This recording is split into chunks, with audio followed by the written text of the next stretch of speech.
Welcome once again, my fellow manipulators of Digital Fate. I'm Richie, this is Capricorn, and today we have a video detailing brand new spoilers from Modern Horizons 3. That's right, these aren't actual leaks.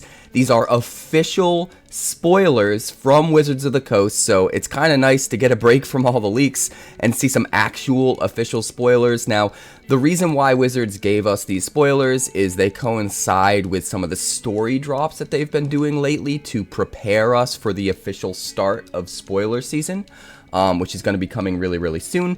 And we'll make sure to cover all of those official spoilers, of course, but it's nice to have these here as a little taster, cleanse our palate, so to speak, from all the leaks we've got recently and actually have official spoilers to go over. So we're gonna get right to it. Before we do, please make sure you like the video if you haven't already. It's you guys that are liking all the videos that have made this channel grow so quick, so fast. Thank you so much to you guys that do it. If you're one of those guys, let me know in the comments so that I can heart that comment and let you know that I appreciate you. And if you're new here, make sure you subscribe so that you never miss a content upload. We got tons of spoiler content on the way, tons of cool decks for Thunder Junction as well. Deck techs coming for those, so look forward to that. And without further ado, let's jump right into it. We're gonna start with the one commander card that was spoiled, get that out of the way, and then we're gonna get to the meat and potatoes of the Modern Horizons 3 spoilers. This is Oblivion Sower, a 5/8 Eldrazi for 6 colorless mana, and when you cast this spell, target opponent exiles the top 4 cards of their library, and then you may put any number of land cards that player owns from exile onto the battlefield under your control. So even if you just use this fair, you have a chance to hit a couple lands with this and ramp up. The fact that they come onto the battlefield right away makes it kind of crazy. It's not like you can play them from exile, right? And you're still limited to your 1 land per turn rule. You can actually just put them all onto the battlefield right away. But the way this card gets really turned up to 11 and potentially broken is if your opponent's already doing things that are exiling their cards, you can then grab those lands from their exile and put them all onto the battlefield. It doesn't have to be lands that were exiled with the Oblivion Sower. Just any lands that are in their exile, you get to put onto the battlefield under your control. This also works with any cards that you might have exiling their stuff earlier in the game before you play the Oblivion Sower.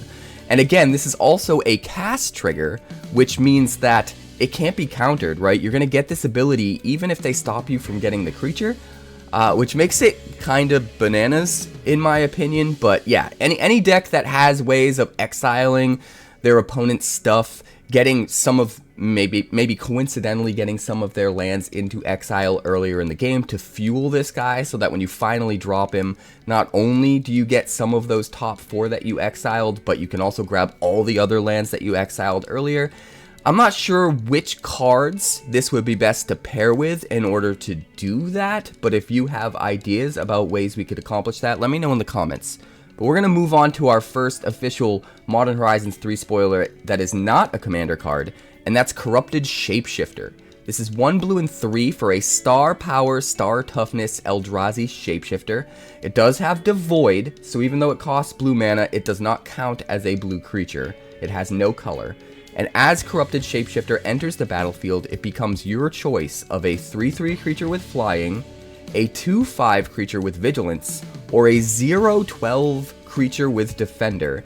So this seems really cool for limited. It gives you that versatility of having like maybe an evasive threat or a big blocker or a really big blocker. But also possibly decks that want to utilize big toughness with stuff like Arcades or High Alert. Arcades? I think it's Arcades. Let me know in the comments. But anyway, cards that care about big butt, you know, are gonna love that 0/12 for only 4 mana here. So, I mean, I guess it's possible this could see play in Constructed. I doubt it.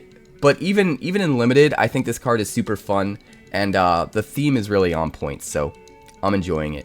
Next up, we've got Rything Chrysalis.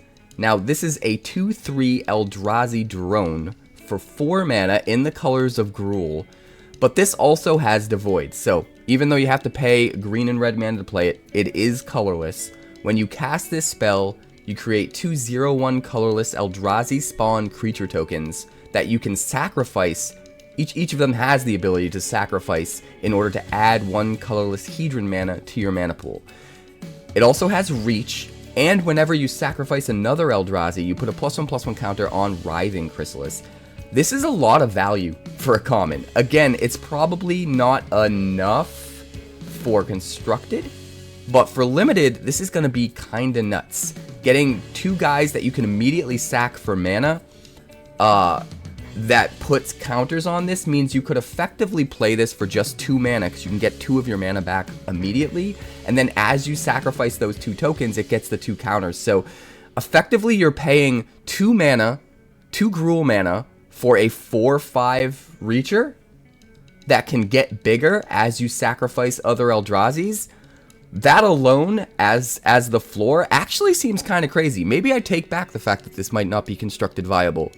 This might be. If this was a standard legal card, it would definitely be, but for modern, I'm not sure. I'm not sure if the power level's there, but there's potential for sure. A 2 mana 4/3 Reacher that's gonna grow every time you sacrifice your Eldrazi, but also the fact that you don't have to necessarily sack those 2 Eldrazi right away. You could save them for the next turn to play something really, really big, and then still turn this into a 4/5 before you swing with it. I think the versatility there makes this really good, but obviously the best place for this is going to be in limited, alongside, you know, an Eldrazi Scion style creature-based deck that's going to go wide with Eldrazi spawn creature tokens. I think something like that is where this is meant to live, but I don't know. It does have potential to see play in constructed. Probably not, but it could be powerful. Next up, we've got our first uncommon. This is Kozilek's Unsealing. 1 blue and 2 for an enchantment. It does have Devoid as well, so again, no color here. Whenever you cast a creature spell with mana value 4, 5, or 6, so every Eldrazi, you create 2 0/1 colorless Eldrazi spawn creature tokens that you can sacrifice to add a colorless Hedron mana. Whenever you cast a creature spell with mana value 7 or greater, you get to draw 3 cards. This seems really good for an uncommon. This is going to be nuts in limited. I mean, all of the Eldrazi are pretty high cost anyway, and you have ways baked into, you know, your archetypes that are going to help you ramp those out, you know, in the mid game. So being able to generate Eldrazi spawn creature tokens that are going to help you ramp out every time you ramp something out, just kind of creates a cycle that keeps repeating, where you can just keep flooding the board with these big creatures and keep making Eldrazi spawns that you can sacrifice to help you flood the board with big creatures, as well as draw cards every single time you play one. It's like a never-ending loop. But even if you're just making these spawn creature tokens and then hoarding them for something else later in the game, maybe you have other sacrifice payoffs or other things to use that mana for, like X spells or whatever the case may be. There's a lot that this can do. Obviously, you have to be in a deck that's running a lot of high-cost, probably Eldrazi creatures to really get the most out of this, but the potential is through the roof. So I absolutely love this in limited. It's possible it could see play in constructed in just the right Eldrazi-themed deck. Moving on, we've got WPus Aberration. This is 1 green and 3 for a 6/6 Eldrazi beast, again with Devoid. Man, everything's got Devoid today. It has Trample, so it's a 6/6 Trampler for 4 at its floor. And when you cast this spell, if a colorless Hedron mana wasn't spent to cast it, target opponent may put a creature card from their hand onto the battlefield. So that is a heck of a downside. But for an uncommon, being able to get a 6/6 Trampler for 4 mana, as long as you're careful enough to navigate this restriction and make sure you have plenty of colorless sources of mana in your deck. I mean, heck, in the first 2 turns, if you have a way of making one of those Eldrazi Scion creature tokens that can sacrifice for a colorless, you can ramp this out on turn 3 and not let them put a creature onto the battlefield because you got that colorless Hedron mana from your Eldrazi Scion. So if you can find ways to do that, this could be insane. Coming out as a 6/6 Trampler on turn 3 in limited could be kind of busted. But again, The power level of this set is insane because it's intended for modern, so it's hard to say for sure if in limited this would actually be busted. The balance of limited for this set's going to be really interesting, and the fact that this set's going to be on MTG Arena is also really, really cool. I'm excited mostly, honestly, to dig into limited with this set because the power level of this set just happening on Arena for limited just seems really appealing and interesting to me. Usually I stick very closely to standard sets on Arena, but this has my interest peaked enough that I am very excited to jump into limited. So I think this card's going to be pretty awesome in that respect. Next up, we've got Breaker of Creation. This is an 8/4 Eldrazi for 8 mana, 8 colorless mana, but 2 of that mana has to be colorless Hedron mana, so keep that in mind. And whenever you cast this spell, you gain 1 life for each colorless permanent you control. That's going to count all of those devoid permanents as well. It has hexproof from each color, so it can only be targeted by colorless stuff. And then it has Annihilator too. I mean, it's an Eldrazi, so of course it's going to have Annihilator too. But this seems really good as an uncommon. This is the kind of Eldrazi I want to see at the uncommon rarity, where it is big, bombastic, in your face, has the Annihilator that you want it to have, but it's not over the top, insanely busted, like the rares and mythics seem to be in this set. Just gets you a lot of decent value, it's hard to deal with, and it puts the opponent's back against the wall, and I kind of love that. Just seeing Annihilator on an uncommon makes me really happy. So this guy will probably see play in the Eldrazi, creature-based archetype within limited, especially when it comes to that other card that we saw that lets you generate Scion tokens and draw cards when you're playing these big creatures. This fits perfectly into that. So really, really cool card for limited. I don't think it's quite going to see play in constructed. It's just not there. That'll probably be reserved for the bigger rare and mythic rare Eldrazi's, but still a very cool card. And then the last card of the day is our only actual rare, not counting the commander card that we saw at the beginning of the video. This is Devourer of Destiny. This is a 6/6 Eldrazi for 7 mana, 2 of which needs to be colorless Hedrons. Other than that, it is colorless. You may reveal this card from your opening hand. If you do, at the beginning of your first upkeep, you look at the top 4 cards of your library, and you may put one of those cards back on top of your library, exile the rest.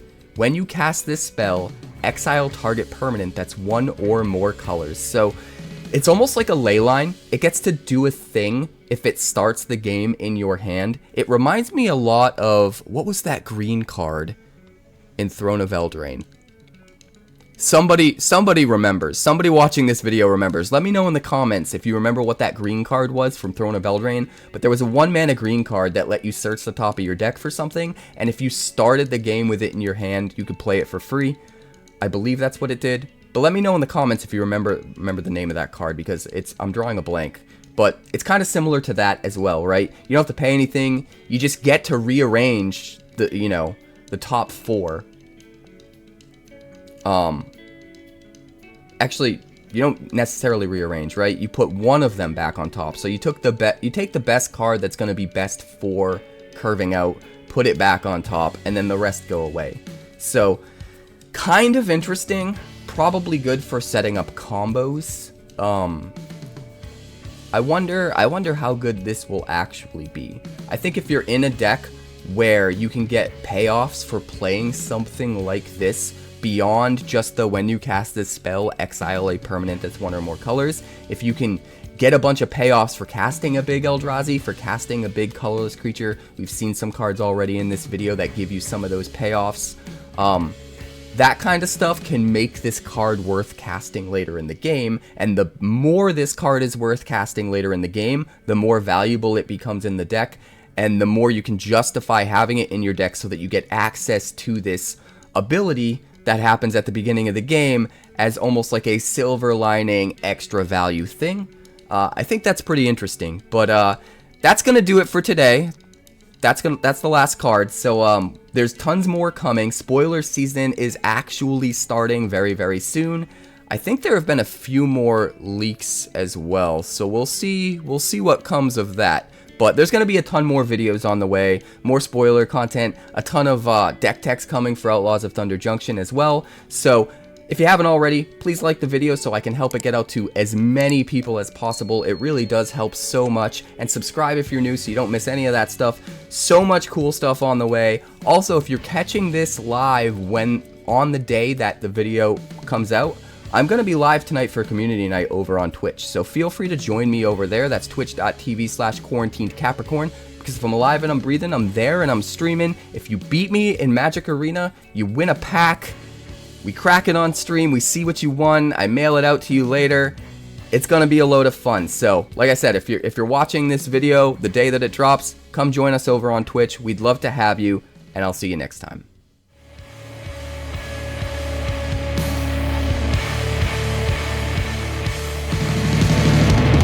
Thanks so much for checking out my channel. I'd like to give a huge shout out to all of my patrons over at Patreon. Without you guys, this channel would not be possible, so honestly, thank you from the bottom of my heart for all of your contributions. If you haven't yet, like and subscribe. The more likes we get and the quicker we get them, the bigger this channel will grow and the faster it will grow. I'd love nothing more than this channel to become something very special for you guys, but it's entirely up to you how fast that happens. Also, if you'd like more deck techs, that's somewhere over there. And if you'd like to see what else the channel's been up to lately, that's somewhere up that way. Also, subscribe, circle below, do all the things.